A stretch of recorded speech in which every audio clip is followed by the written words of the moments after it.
Hey, today we've got a 2022 LTV Unity Class C, and this is built on the Mercedes 3500 chassis. Now, this chassis is very nice. You've got very nice, precise electric rack and pinion steering. You've got a diesel powertrain, really nice transmission. However, it does leave some room for improvement in terms of overall stability. So low speed sway, rocking and rolling is a pretty common issue on these, and a lot of that is related to the rear suspension. So let's get underneath the back of the coach and we'll see what we're talking about. So what you'll notice looking at this is you've got your subframe rails here. All of this is pretty narrow just because of how they had to package everything. So your sway bar, where that attaches to the subframe, that's pretty narrow.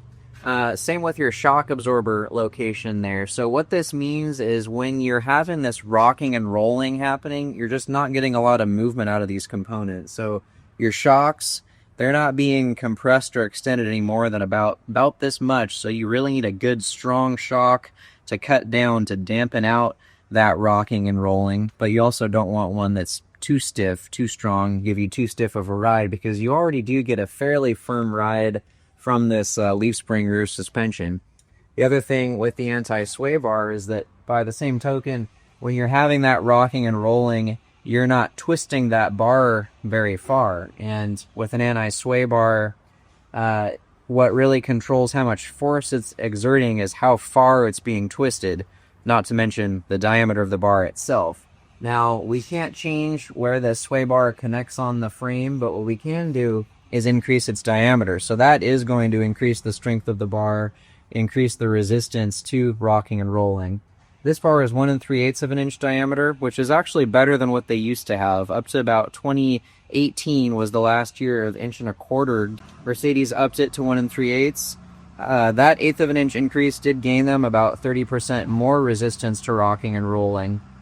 But there is more room for improvement that we'll talk about once the work is done.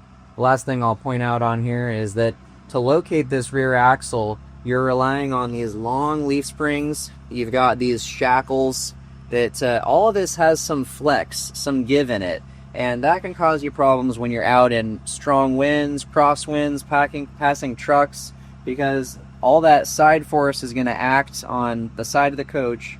Two things are going to happen. One is you're going to get that sway effect that we already talked about as all of that wind pushes on the side of the coach. The other is that this whole chassis can actually shift sideways relative to the axle. So lots of room for improvement here.